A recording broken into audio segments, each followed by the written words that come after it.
지금 보고 계시는 아이는 99% 엄마의 노력으로 완성된다. 두 권인데요. 일단 제가 추천드리는 건 1권이에요. 이거는 자녀들이 이미 성장하고 나서 나는 엄마처럼 했는데 왜 안 되죠 하는 고민들. 그거 이제 엄마랑 얘기 나누는 그런 부분이라 제가 지금 여러분께 추천드리고 싶은 거는 이 도서의 1권이에요.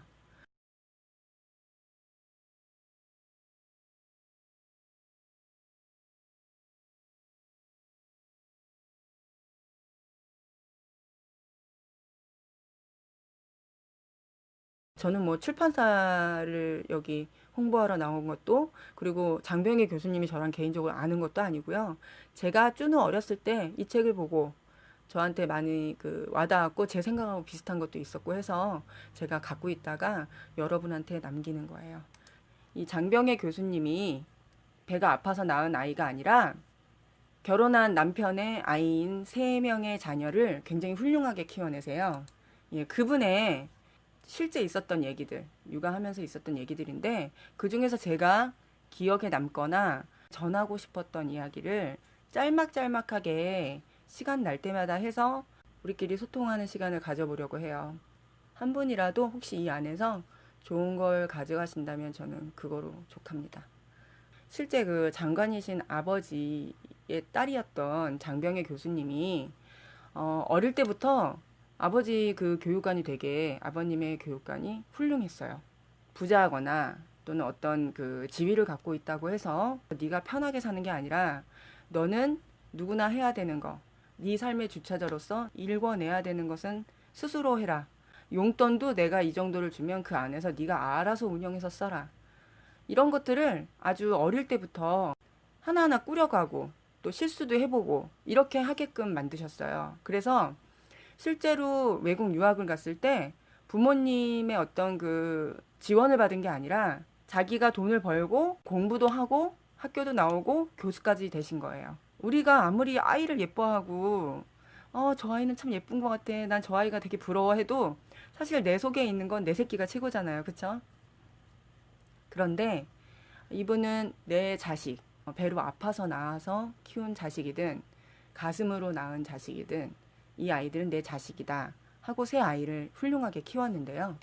자, 그 얘기가 시작이 되는 첫 번째 장이 좋은 부모가 좋은 자녀를 만든다예요.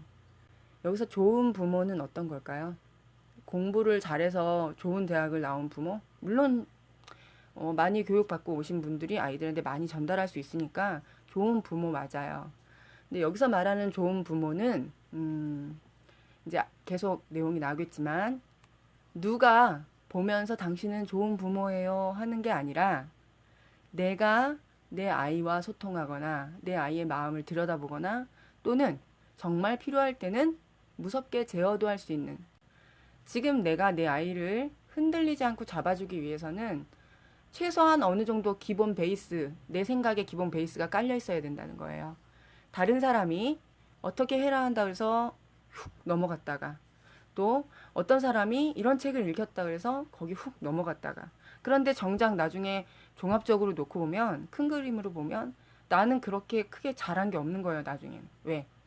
저 아이는 그걸 꾸준하게 해서 그 결과가 나왔는데 결론으로 보여지는 모습 그것만 보고 쫓아갔기 때문에 빨리 실망하고 그다음에 그 노력에 대한 결과인 그 사람에 대해서 깊이 있게 안 게 아니라 결과만 알았기 때문에 나는 그 사람하고 똑같은 행동을 할 수 없었던 시간이 실패의 요인이 되는 거예요. 제가 드리고 싶은 말씀은요. 어느 그 교육 강의를 보시든 그다음에 누구한테 조언을 받으시든 이 교재를 나한테 추천하는 저 사람이 아이를 제대로 잘 키워본 사람인지 그다음에 정말 우러나오는 자기 그 경험에 의해서 그리고 진짜 이 책을 잘 파악해서 나한테 지금 털어놓고 있는 것인지 들을 줄 아셔야 되고요. 그 다음에 너무 과대 포장해서 얘기하고 있는 건 아닌지. 사실 정신 조금만 차리고 들으면요. 들려요. 책을 마치 홈쇼핑 하듯이 그렇게 하시는 분도 있어요. 교육에다 섞어서. 근데 그런 게 아니라 똑같이 추천을 해도 정말 제대로 이용할 수 있고 운용할 수 있게끔 아이들하고 호흡할 수 있게끔 전달하시는 분인지 이것도 꼭 체크를 해주시기 바라고요. 아까도 말씀드렸다시피 교수가 된 다음에 중국인 교수인 남편분을 만났어요. 3명의 오누이가 있는 그 집에서 엄마로서 살게 됩니다. 큰 딸은 하버드대를 나오고요. 네, 하버드 법대. 둘째가 피터가 아들이네요. 피터도 예일대를 다니고 경제학을 공부한 다음에 실제로 아주 대성공을 해요. 사업에서. 막내딸 낸시라는 아이도 16살에 예일대를 최연소로 입학합니다. 처음부터 굉장히 공부를 잘하고 다 성공할 만한 그런 인재였다고 할 수 있는 그런 모습은 아니었어요. 엄마가 없는 상태에서 키워졌기 때문에 아빠가 바빴겠죠. 교수님이니까. 아이들이 어떤 그 생활 패턴이 정해져 있지가 않아서 조금 중구난방, 내가 하고 싶은 시간에 하고, 그다음에 자고 싶을 때 자고 이랬었던 것 같아요. 두 번째 페이지에 우리 아이들은 자라면서 단 한 번도 사교육을 받아본 적이 없다. 대신 한 자리에 앉아 집중해서 공부하고 주어진 과제를 스스로 해내며 문제에 부딪혔을 때 해결 방법을 고민했다. 이게 굉장히 중요합니다. 이분은 아이들한테 도와주진 않았지만 틀을 마련해 주셨어요. 사교육을 하진 않았어도 아이들이 성공할 수 있었던 건 한 자리에 앉아서 그 집중해서 공부할 수 있는 분위기와 마인드를 심어주셨고, 그다음에 본인이 주어진 과제는 스스로 해내게 했던 거예요. 엄마들이 도와주는 경우 되게 많죠. 지금 코로나 때문에 집에서 학습하는 아이들이 많은데 그러다 보니까 선생님들이 과제를 내요. 유치원도 초등학생도 중학생도. 그러면 엄마들이 톡방에서 막 얘기를 올리면 전부 다 엄마 숙제인 거예요. 아이들이 하는 것도 물론 있겠지만 대부분 엄마 숙제예요.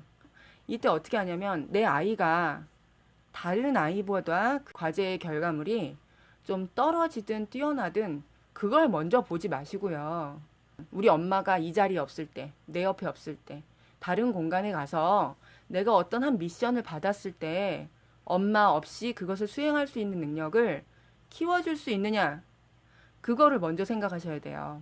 그러니까 지금 당장 내가 얘를 좀 도와주면 선생님한테 낼 때 칭찬도 받고 점수를 받겠지. 이거 되게 중요해 보여요. 특히나 수행평가가 있는 중학생이 되면 더 돕고 싶어져요. 저도 그러거든요.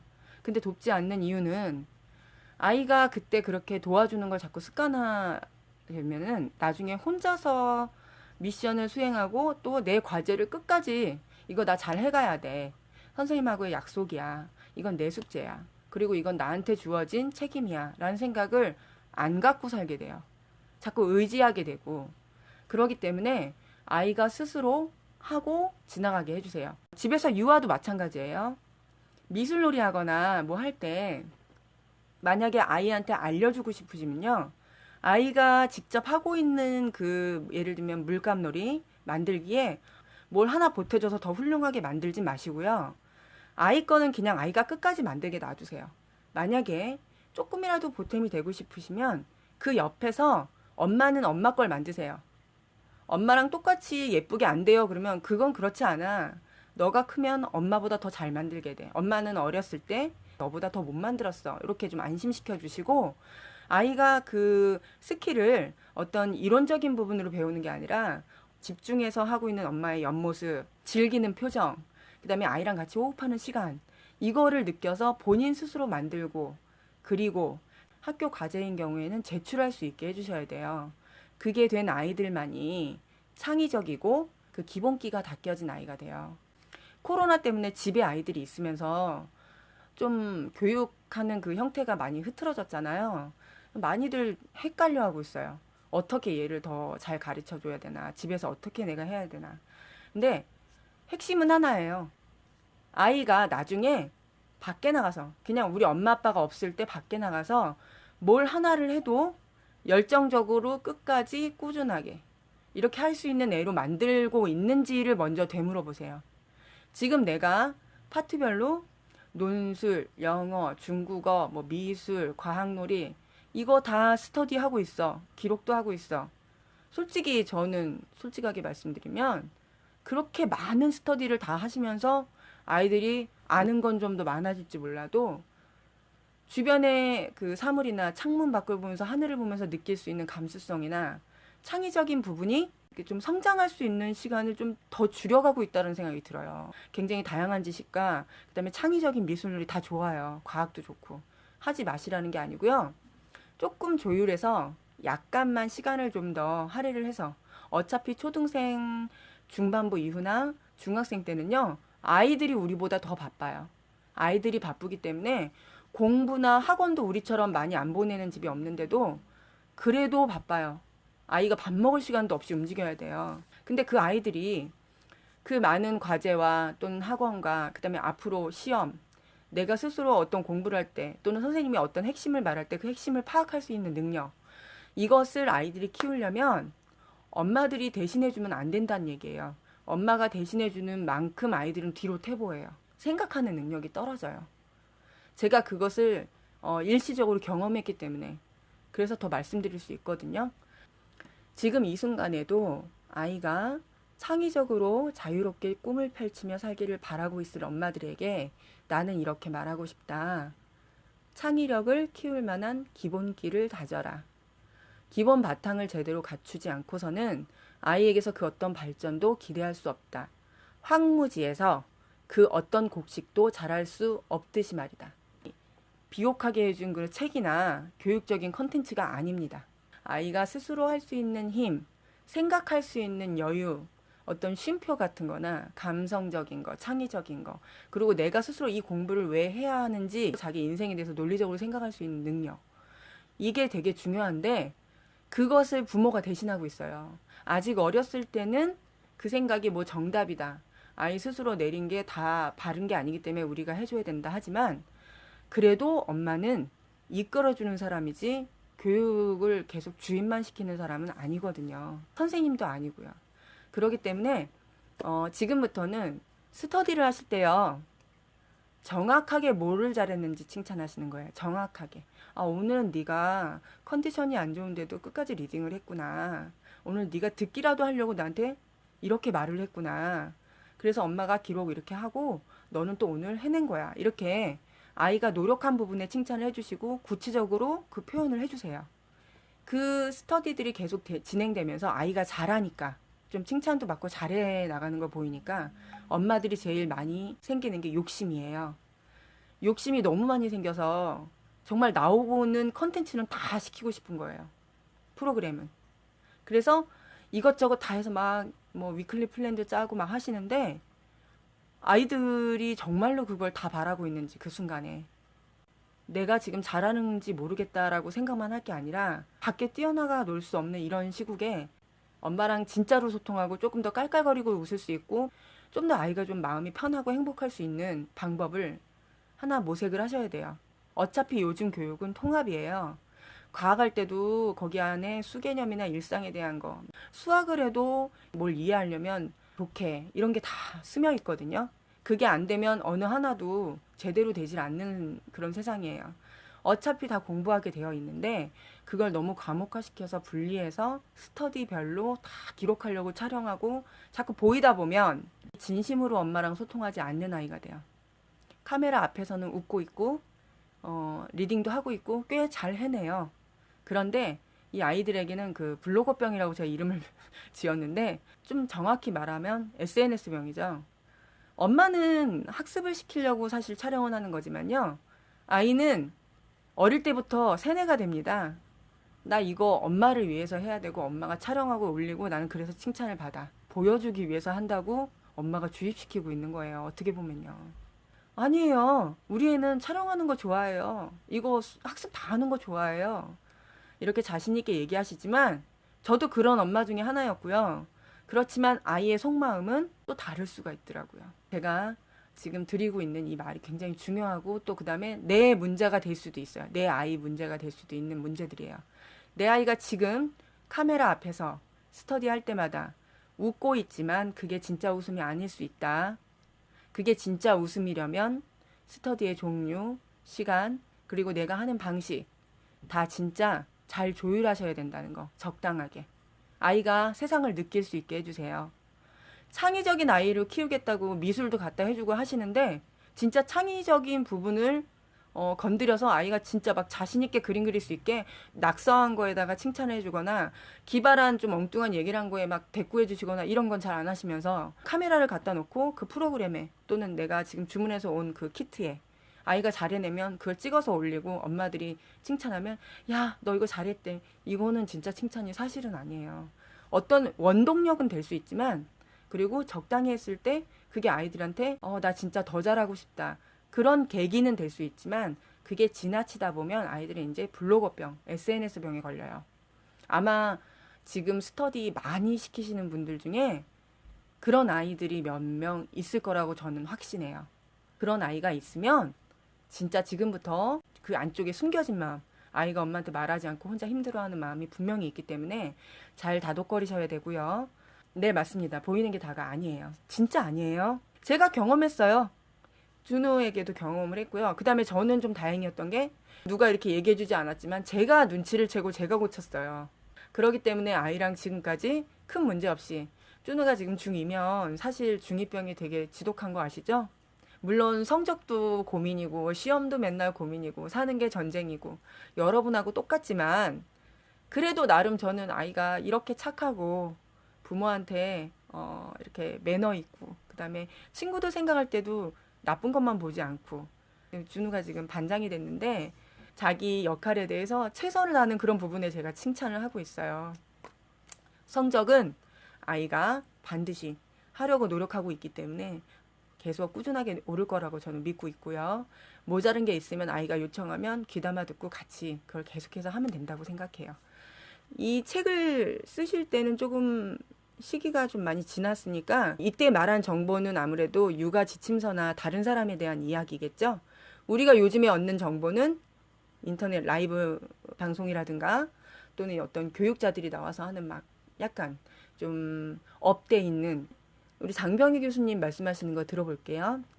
아이를 기르는데 정보와 이론적 지침을 참고하는 것은 나무랄 일은 아니다. 요즘 같은 핵가족 시대에 더구나 경험이 없는 초보 엄마들에겐 딱 부러진 육아 지침은 흡사 사막의 오아시스와도 같을 것이다. 맞죠? 목말라 죽겠는데 누군가가 나이가 몇 살이라고요? 5살? 오케이. 이 전집 사세요. 일주일에 이거 어떻게 하세요? 물론 저도 그렇게 조언을 했습니다. 맞는 조언이기도 하고요. 물론 그렇지만 이게 진짜 범람하고 있어요, 지금. 네, 이렇게 사막의 오아시스와도 같은 이런 방법들, 이거를 배타적으로 보시라는 게 아니라요. 아이러니컬하게도 이론과 원리를 찾으면 찾을수록이요, 아이를 기르는 일은 사실은 점점 더 어려워집니다. 웃기죠? 같이 가야 되거든요. 쭈누맘 이야기를 듣거나 또는 어디 가서 방송에 그분 이야기를 듣거나 저 선생님 이야기를 들으면 나는 이제 오늘부터 어제와는 다른 육아를 하게 될 것 같아. 정말 도움되는 말씀이야. 감동이야. 후기도 써요, 막. 와, 진짜 오늘 너무 감사합니다. 감동했어요. 그런데 현실적으로 한번 보세요. 달라졌나요? 물론 조금씩 뭐 영향은 있습니다. 그리고 그거에 해당하는 스케줄대로 하니까 공부가 되고는 있습니다. 그런데 이게 진짜 전체가 다 이게 육아인가요? 진짜 그게 다 교육인가요? 그게 전부 다 교육은 아닙니다. 배움일 뿐이에요. 배움. 도서에서 얻어지는 획득된 거, 누군가의 스킬을 아이에게 전달하는 배움이에요. 그래서 이것들을 흡수할 때 가장 중요한 것은 뭐냐면 나의 원칙이 있는지. 예전에도 제가 쭈누맘의 몰라방에서 줏대에 대해 말씀드렸죠. 그 줏대가 나는 있는가. 그리고 또 하나 더 중요한 거. 원칙대로라면 그분들의 그 정보, 그것들이 원칙대로라면 이렇게 저렇게 해주어야 하는데 거기선 분명히 그분이 제가 이렇게 했을 때 우리 아이가 이렇게 좋아했어요 했는데 내 아이는 거부하는 아이를 보자니 과연 이게 옳은 것인가? 나는 또 혼자 앉아 회의하게 되고 그렇다고 또 그만두자니 내가 오늘 하루 그냥 보내면 내 아이의 오늘 하루는 또 망가지는 것만 같고 다 놓치고 뒤처지는 것만 같고 이런 불안함과 악순환 속에서 부모는 스스로 서기를 포기해버리게 됩니다. 지치는 거죠.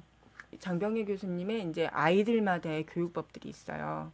나중에 여기 페이지별로 나올 텐데, 일단 첫째 큰아이는 공부를 원래 잘하긴 했는데 그 아이와의 갈등도 있었고, 둘째 아이는 피터라고 아들이에요. 요 아이 얘기까지만 하고 오늘은 끊고 다음에 방송에서 또 이 내용하고 제가 드릴 말씀을 또 이어서 갈게요. 장병희 교수님 남편분께서 아이들을 소개할 때 이렇게 얘기했어요. 우리 둘째 피터는 달을 다 채우지 못하고 미숙아로 태어나서 다른 아이들보다 좀 부족한 면이 있어. 부족한 면이 있다라는 고백을 한 거예요. 그러니 너무 다그치지 않았으면 하오. 결혼 직후 그 남편에게서 들은 말이었대요. 그 당시 초등학교에 막 입학한 피터는 누나나 여동생에 비해 많이 소심했고 그리고 적극적이지 못한 편이었어요. 아무래도 미숙아로 태어나서 그런지 막 빠릿빠릿하고 총명해 보이고 이러지 않았던 것 같아요. 게다가 피터가 발작도 일으키는 아이였어요. 병원에 데려가야 하고 그 다음에 그 의사의 말이 그 아이를 잘 보살펴줘야 되고 아마 발달하기가 조금 어려울 거다 뭐 이런 식의 말씀을 하셨을 거예요. 제가 지금 책 전권을 찍어 놓은 건 아니라서 일단 기억나는 만큼만 말씀드릴게요. 엄마라고 부르면서 이제 살기 시작했을 때 이런 말을 했어요. 그 부엌 일을 하는데 엄마 왜 그 무거운 그릇들을 높은 곳에 올려놓고 쓰세요? 엄마는 습관이니까 그렇게 했었어요. 근데 어떤 해결책을 제시하는 거예요. 아이가. 그렇게 하지 마시고 가벼운 그릇을 그 안에 두고 무거운 그릇들은 엄마 손에 닿는 곳에 두는 게 어때요? 여러분이 만약에 아이들한테 이런 얘기를 들었다면 일상적인 얘기다. 그리고 뭐 누구한테 칭찬하거나 이런 얘기도 안 전하셨을 거예요. 또 뭐 우리가 흔히 말하는 그 SNS에 올릴 때도 내 아이가 이렇게 얘기했어요. 적어놓거나 이러지도 않으셨을 거예요. 특별하게 느끼지 않으니까. 하지만 이분은 뭘 느꼈냐면 어라 뭔가 부족하다고 사람들이 말했는데 그런 아이치고는 오히려 관찰력이 참 뛰어나다. 다른 아이들이 얘기하지 않는 그런 부분을 엄마한테 얘기한 거예요. 이런 일상적인 것에서부터 이 아이가 무엇을 볼 때 열중하거나 관찰하거나 그다음에 그것에 대해서 생각을 이 안쪽에서 많이 하고 있다는 걸 눈치채신 거예요. 그날부터 이 아이에 대해서 계속 관찰하기 시작합니다. 그랬더니 그 전에 보이지 않은 게 보이게 됐어요. 여러분도 아마 아이를 계속 관찰하시면 예전에 보이지 않았던 장점이나 뭔가 특출난 게 보이기 시작할 거예요. 자, 이 아이는요, 방바닥에 앉아서 무언가에 열중하는 힘이 컸어요. 또한 피터가 만든 게임을 친구들이 하는 거예요. 그래서 네가 어떻게 이런 걸 만들었니? 했더니 엄마도 알다시피 제가 공상과학 소설을 좋아하잖아요. 그 책에서 힌트를 얻어서 게임을 만들었어요. 이렇게 얘기하는 거예요. 코딩 많이 교육받고 있죠. 뭐 게임, 보드 게임도 있고, 그다음에 프로그램으로 이제 보내시는 분도 있고 한데, 그거로 간단한 게임을 만들잖아요. 이거 무시할 거 못 되는 게, 이게 어떤 명령어를 통해서 다음에 수행해야 되는 그 명령어를 또 만들고, 그다음에 중간에 하나씩 추가하면서 장애물이나 또 해결하는 방법이나 그리고 해결했을 때 얘가 어떤 식으로 끝나는지 그 게임을 만드는 간단한 작업이요. 사실은 알고 보면 굉장히 많은 사고를 필요로 해요. 쭈누도 학교 숙제로도 하지만 그냥 개인 취미로 코딩으로 게임을 만들거든요. 아이는 그걸 수행하기 위해서 계속 차곡차곡 수행한 그 명령어를 지우고 다시 수정하고 또 추가하고 이런 작업을 하더라고요. 그래서 막 영어를 치면 또 해석하는 번역기도 만들고 이런 거 하는데 이렇게 뭔가에 열중해서 한 가지를 할 수 있게끔 연결해 주는 거. 내 아이는 운동을 좋아하는지, 미술을 더 좋아하는지, 내 아이는 예를 들면 수학을 유달리 잘하는지, 이것도 눈치채셔야 돼요. 그걸 잘한다 그래서 그것만 시키는 건 아니지만, 좋아하는 거를 유달리 지원하고 조금 더 잘할 수 있게 해줌으로 인해서 그 아이가 배움에 대한 재미를 느끼고 진짜 배우는 게 좋아지면 다른 과목이 중요하다는 것도 바로 연결돼요. 내가 수학을 공부하다 보니까 생각보다 재밌네. 이거 나랑 좀 맞는데? 아기 때부터 그걸 알았어요. 그러면 어느 날 내가 문제를 읽는데 이해가 안 가는 그 문장들이 생기면 엄마랑 얘기를 하게 되죠. 이때 엄마 역할이 나옵니다. 엄마가 얘기를 할 때요. 너 이거 이해 안 갔지? 이게 왜 그러냐면 너가 연산은 되게 잘하고 진짜 엄지척이야. 그런데 이 문제를 이해하려면 독해도 좀 할 줄 알아야 돼. 독해 문제집 사줄게. 한번 우리가 같이 읽고 네가 이걸 파악하는 방법도 알아보자. 라든가 아니면 뭐 좀 짧게 얘기해도 상관없어요. 아, 이래서 국어를 잘해야 되는 거야. 내가 이 문제를 이해하면 그 다음 난이도. 마치 게임처럼 우리가 6라운드까지 했는데 7라운드, 8라운드, 10라운드까지는 깨야지 그 게임을 다 클리어한 거잖아. 이 수학도 다음 단계를 공부하려면 글을 잘 읽어야 돼. 이해가 필요해. 이런 것들을 얘기해야 되는 거예요. 제가 쭈누한테 영어 공부를 시키면서요. 영어를 꾸준히 할 때 제일 많이 했던 얘기가 너 영어만 한다고 되는 게 아니야. 영어를 잘하려면 독해를 잘해야 돼. 네가 그 영어 문단을 한 줄 한 줄 해석하는 게 아니라 전체적인 내용을 숲을 보고 이해를 해야만 그 다음에 그 안에 있는 나무, 풀, 동물들을 이해할 수 있어. 이걸 그냥 단순히 영어, 그냥 공부로만 받아들이면 네가 외우는 어휘력에 따라서만 영어를 할 수 있고 어떤 풍성한 대화를 할 수 없게 돼. 논술하고 독해를 시키시는 좀 빠른 어머님도 계시는데 학습적으로가 아니라 그걸 이해시키기 위한 과목이기 때문에 저는 필요하다고 생각해요. 예, 그래서 꼭 논술과 국어 쪽은 잡아주세요. 제가 예전에는 공부 많이 시키지 말라. 오늘도 그런 얘기를 했지만 꼭 필요한 건 독해입니다. 초등학교 때부터는 독해를 꼭 시작을 해주세요. 문제집으로든 책을 많이 읽든.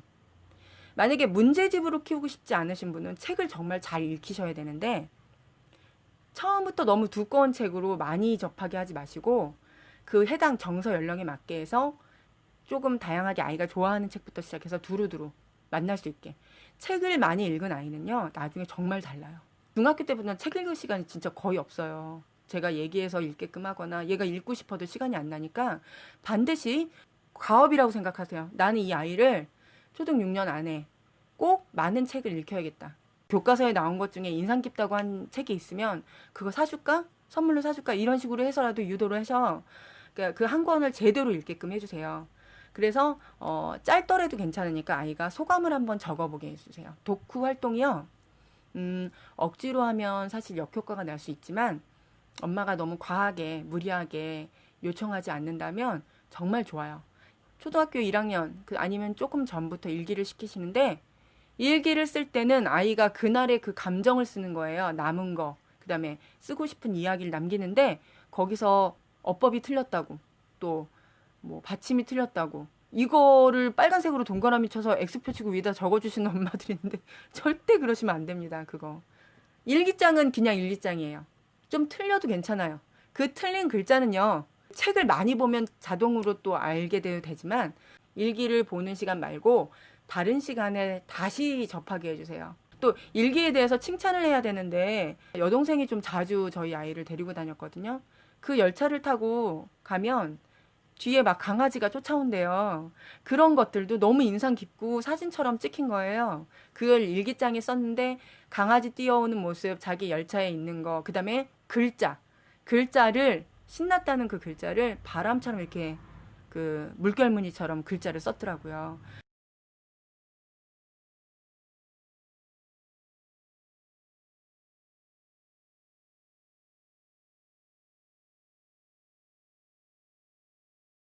아, 쭈누가 그 열차를 타고 바람에 날릴 때 이렇게 기분이 좋았고, 그래서 일기장의 글씨도 바람처럼 춤추듯이 썼구나. 엄마 너무 감동했어. 이렇게 알아주는 엄마가 돼야 돼요. 일기장은 일기장, 교육은 교육.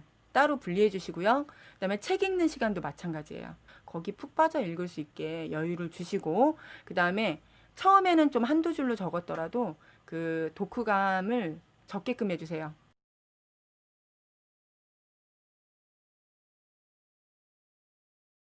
쭈누가 글씨체가 좀 이뻐요. 그랬더니 이제 뭐 우리 아이는 글씨체가 안 이쁘고 뭐 지렁이 같고 이러시는 분들이 있는데 글씨체는 어쩔 수가 없습니다. 이게 타고난 것도 좀 있어요. 카드 보여주시잖아요. 한글 카드. 그리고 또 적는 그런 노트도 한글 노트도 보면 인쇄되어 있는 글자죠. 그럼 여러분 인쇄되어 있는 글자 잘 보세요. 아이가 따라하기 쉬운 글자는 아니죠. 폰트가. 명조체라고 하나요? 그거 뭐라고 하죠? 구부러져 있는 글씨 있잖아요. 그런 거로 하면 아이들이 글씨가 꺾여요.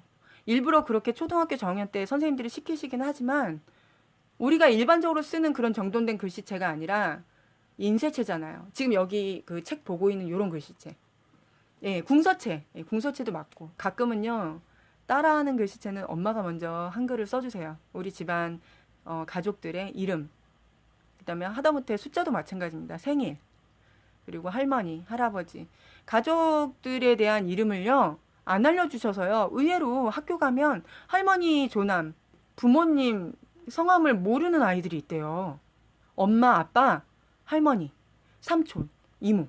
가족 이름과 생일 정도는 제가 계속 보드판이랑 이런 노트에다가 적어서 아이가 옆에 따라 적게 했었어요. 이거부터가 교육이에요. 그 다음에 우리 집에 있는 물건. 이런 것들을 써서 아이랑 같이 하시는 것도 좋다는 거. 우리 여기 있는 피터가 그렇게 해서 엄마가 이 아이의 장점을 알려주고 그 다음에 그 아이가 잘할 수 있는 걸 관찰해서 칭찬을 하기 시작해요. 사람들이 생각하는 피터의 그 의견 있죠. 결혼하고 나서 남편이 했던 얘기, 의사 선생님이 했던 얘기, 뇌에 손상이 좀 있습니다. 다른 아이보다 떨어집니다. 그러니까 얘한테는 조심해서 대해주세요. 전부 모든 선입견을요, 이분은 지워버리셨어요. 버렸어요. 그 선입견 자체가 이 아이를 그 틀 안에다 가둬두고 그만한 인물로만 키울 수밖에 없게 만든다고 생각하신 거죠. 본인이 보고 있는 아이를 인정한 거예요. 그래서 어떻게 했냐. 이 아이는 또래보다 관찰력이 뛰어나고 혼자 게임도 만들어내는 아이이고 내 눈에는 이제 더 이상 남보다 발달이 뒤지고 뇌의 손상으로 특별한 보살핌이 필요한 아이가 아니었다. 그 뒤에 나는 아이가 자신의 아이디어로 뭔가를 만들어낼 때마다 그게 성공을 했든 실패를 했든 좋은 아이디어든 괴짜든 네, 상관없이 칭찬을 해주고 경청해주고 집안에 메어두기보다는 시간이 날 때마다 밖으로 데리고 나가서 이것저것 보고 듣고 직접 행동하게 했다. 이건 어디까지나 나의 판단이었고 선택이었다. 예를 들면 집에서 무슨 홈스터디야. 당신이 뭘 가르쳐. 다 필요 없어. 나중에 되면 유아 때 배운 영어 초등학교 되면 다 까먹는데 이러시는 분들 있죠. 주변에. 영유나 보내 자기야. 뭐 하는 거야. 이러시는 분들도 있어요. 이웃에 엄마들. 그것들이 오답이란 얘기는 아니고요. 하지만 정답도 아니에요. 분명히 적당하게 그리고 아이의 눈높이에서 그리고 즐겁게 진행을 하면 집에서도 충분히 아이들은 훌륭하게 잘 배우고 잘 가르칠 수 있습니다. 다만 여기서 중요한 건 아까 처음에 얘기했고 지금 결과가 나왔어요. 다른 사람들의 어떤 교육관이나 가르침을 내가 수렴은 하되 거기서 내 것이 될 것을 가려내는 능력이 필요합니다. 이건 쭈누멈이 하는 얘기예요. 여기 이분이 말씀하신 거. 그것은 나의 판단이고 선택이었다. 이게 왜 중요하냐면 내 아이는 나만 보고 있어요. 그 교육자는 내 아이를 보지 못해요. 그 교육자가 내 아이를 보지 못하고 성향도 모르고 우리 집의 일과나 스케줄을 모르는데 이렇게 하세요 했다 해서 그게 정답이 아니에요. 다만 지침서를 준 거예요. 그 지침서에서 내가 할 수 있는 만큼의 양, 시간, 그리고 일주일에 몇 번 이런 것들을 결정하는 몫은 엄마예요. 결정한 뒤에 아이가 하는 것은 스스로 하게끔 하시고 그걸 융통성 있게 받아들이고 그냥 잘 가게끔만 도와주시는 거예요. 물론 저는 제가 공부해서 아이랑 대화를 했지만 그거는 제가 공부한 걸 아이 머리에 주입시키려고 한 게 아니라 아이가 궁금해하는 것마다 제가 다 공부를 했어요. 일부러. 대화하려고. 제가 궁금해서요. 전 원래 그런 성격이거든요. 좀 순서가 바뀌었죠. 이 아이가 지금 갈망하고 있고 갈증하는데 내가 너무 모르면 안 되겠다. 그러면 막 그냥 자는 시간에 검색도 하고 막 메모장에다가 정보를 다 수집해서 놓고 제가 그걸 막 여러 번 읽고 머릿속에 넣어놓은 다음에 다음날 엄마 원래 이런 거 다 알고 있었어. 엄마 원래 천재야. 엄마 모르는 게 없어가 아니라 엄마가 너가 궁금해하는 걸 이렇게 알아냈어. 너도 나중에 크면 엄마처럼 이렇게 찾아서 스크랩도 해놓고 봐봐. 이렇게 했더니 이제 지금 쭈누는 이건 성적과 무관합니다. 그 누구보다 자료 수집을 하거나 내가 궁금한 것을 서치하거나 알아보는데 굉장히 능통해요. 툴을 다루는 것도 능통하고 책에도 나오지만 아이를 어떻게 가르치냐보다 아이에게 내가 어떻게 비춰지느냐 나의 어느 부분을 보고 아이가 그것을 흡수하고 있느냐 그걸 먼저 생각하셨으면 좋겠어요. 내가 지금 하고 있는 거예요. 나는 최상의 선택으로 제일 좋은 교재 막 예를 들면 우리 좀 과하게 얘기하자면 한 100 몇십만 원짜리 ORT 많이 사시잖아요. 그 책 되게 좋아요. 나쁘다는 거 아니에요. 근데 그 책을 줬어, 애한테. 아이한테 줬는데 나는 그거를 읽는 아이를 바라볼 때 무표정하고 약방의 감초처럼 아이가 자랄 때 웃어주면서 토닥거려주고 또는 격려해주고 칭찬해주는 것도 없는데 오늘은 몇 권을 읽어야 되고 아이는 그걸 미션으로 받아들여야 되고 하면 그냥 했으니까 잘했어서 칭찬받고 수료했으니까 수료증 주고 선물 주고 이게 다가 아니라는 거예요. 엄마 얼굴이 무표정하고 엄마가 내 마음속을 못 들여다보고 어떨 때는 컨디션이 안 좋으면 엄마가 나 촬영하는 게 싫어요 말할 수 있는 아이. 내 오늘 공부하고 이런 건 좋은데 엄마가 나 촬영하면 내가 부담스러워요. 그러면요. 과감하게 그 스터디를 포기를 하고 아이랑 진짜로 스터디할 수 있는 엄마가 되셨으면 좋겠어요. 일주일에 5번 꼭 인증해야 돼. 3번 인증해야 돼. 그게 되는 아이는 하세요. 당연히. 하지만 내 아이가 그게 버겁거나 또는 거짓된 웃음을 지어야 하거나 힘들어하는 게 조금이라도 눈치가 채지면 아이가 처음에 말하라 할 때는 아니에요. 저 좋아요 하는 거는 엄마 좋으라고 하는 대답이니까 정말 괜찮아. 엄마는 진짜 너랑 즐겁게 공부하고 싶어. 그냥 엄마가 이걸 인증한 거는 너를 기록하고 너를 기억하고 싶어서 엄마도 엄마한테 숙제를 낸 건데 혹시 네가 그게 싫으면 이건 인증하지 않을게. 아니면 이 중에서 네가 인증해도 되는 것과 아닌 거 너가 골라줘. 내가 너한테 한번 맞춰볼게. 엄마가 이걸 기록한 거는 너가 잘할 때만 칭찬하고 너가 못한다고 해서 창피하고 이거 아니야. 엄마는 그러면서 엄마도 습관을 갖고 엄마도 긴장을 하고 너한테 관심을 가져주고 싶어서 이런 걸 한 거야. 그렇게 얘기해 줄 수 있는 엄마가 돼야 돼요. 아무리 많은 교육과 조언과 추천이 있어도 어디까지나 엄마들은 자, 뭐라고요? 나의 판단, 나의 선택을 하셔야 돼요. 주때. 거기 그 지식들에서요. 내 것이 될 수 있는 건 추려서 내고 나머지 버리세요. 우리 살림도 버릴 건 버려야지 집이 깨끗하죠? 그 모든 지식이 굉장히 양질의 지식인 건 맞지만 그 모든 도서가 다 갖다가 해주면 좋은 도서인 건 맞지만 이 세상의 모든 도서는 사실은 지금 다 좋아요. 지금 시대는.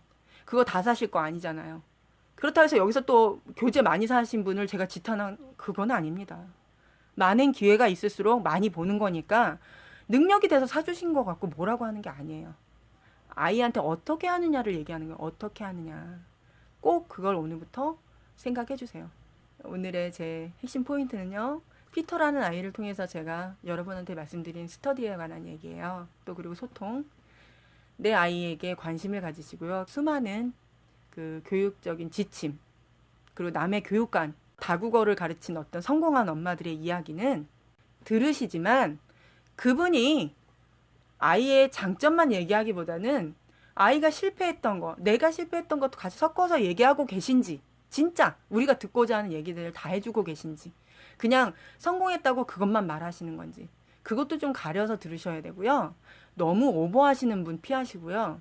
그다음에 얘기 잘 들어보시면 정말 양질의 어떤 그 아이랑 잘할 수 있는 팁을 더 많이 주시는지 아니면 교재 판매가 목적인지를 좀 잘 파악하셨으면 좋겠어요. 이거는 우리끼리 얘기해요. 본인이 결정하시는 거고요. 판단하셔야 되고요. 피터의 어떻게 성공했는지 얘기는 이제 책에서 나와요. 이 아이는요. 경영학도 굉장히 좋은 예일대 나와서요. 5손가락 안에 드는 회사의 중요 임원진이 됩니다. 굉장히 돈도 잘 벌고요.